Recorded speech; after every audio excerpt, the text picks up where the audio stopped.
جیسا کہ اسلام میں جمعہ عزت والا ہے، عیسائیوں کے لیے اتوار اور ہندوؤں کے لیے منگل، اسی طرح یہودیوں کے لیے ہفتے کا دن محترم تھا۔ مگر فرق اتنا ہے کہ اسلام میں صرف ان لوگوں پر جن پر جمعے کی نماز فرض ہے، جمعے کی پہلی اذان سے ختم نماز تک کو دنیاوی کاروبار کرنا حرام ہے جو نماز میں دخل انداز ہوں۔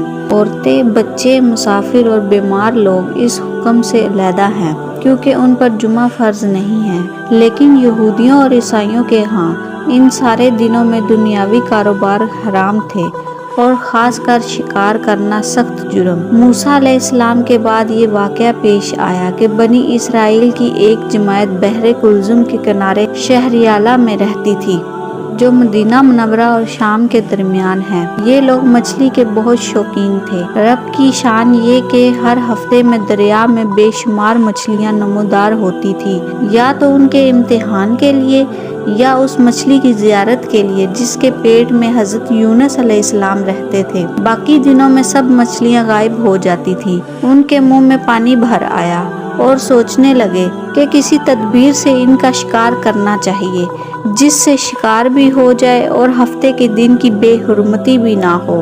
آخر کار ان عقل مندوں نے یہ سوچا کہ دریا کے ارد گرد بہت سے گہرے غار کھودے جائیں اور دریا سے اس غار تک نالیاں بنا دی جائیں۔ جمعے کی شام کو ان نالیوں کا منہ کھول دیتے تھے کہ پانی کے ساتھ مچھلیاں ان گھڑوں میں آ جائیں، اور اتوار کے دن ان گھڑوں سے پکڑ لیتے تھے اور کہتے تھے کہ ہم ہفتے کو شکار نہیں کرتے۔ انہوں نے وہ مچھلیاں خوب کھائیں اور فروخت کی جس سے یہ بڑے مالدار ہو گئے۔ 40 یا 70 سال تک ان کا یہ عمل رہا۔ یہ لوگ کل 70,000 تھے۔ ان کی 3 جماعتیں بن گئی، ایک تو شکار کرنے والوں کی، دوسرے اس سے منع کرنے والوں کی اور تیسرے خاموش رہنے والوں کی۔ یہ لوگ کل 12,000 تھے۔ جب شکاریوں نے ان کی نصیحت نہ مانی تو انہوں نے اپنے اور ان کے درمیان ایک دیوار بنا کر شہر کے 2 حصے بنا دیے اور کہا ہم ان کے ساتھ نہیں رہیں گے، ہم پر عذاب نہ آ جائے۔ یہاں تک کہ داؤد علیہ السلام کا زمانہ آ گیا۔ آپ نے ان کو شکار کرنے سے منع کیا اور فرمایا کہ اے بے وقوفوں،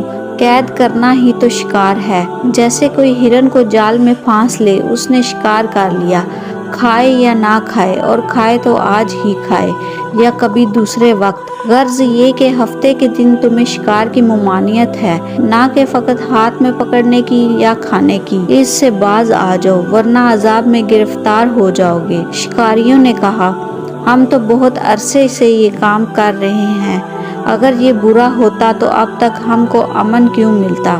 تب داؤد علیہ السلام نے یہ دعا فرمائی جس سے رب کا غضب آ گیا، اور رات میں یہ سب کے سب بندر بن گئے۔ جوان لوگ بندر اور بوڑھے لوگ سور بنا دیے گئے۔ ان کی عقل و ہوس تو باقی رہے اور جسموں سے سخت بدبو نکلنے لگی۔ صبح کے وقت اس محلے کو لوگوں نے دیکھا کہ نہ تو اس محلے سے کوئی آدمی آتا ہے اور نہ کوئی آواز، نہ کوئی دھواں وغیرہ نکلتا ہے، تو یہ دیواروں پر چڑھ کر ان کے گھروں میں داخل ہو گئے۔ وہ بندر ان کو دیکھ کر ان کی طرف دوڑے اور ان کے قدموں سے لپٹنے لگے اور ان کے کپڑے سونگھتے اور روتے تھے۔ ان لوگوں نے کہا کہ کیا ہم نے تمہیں شکار کرنے سے منع نہ کیا تھا؟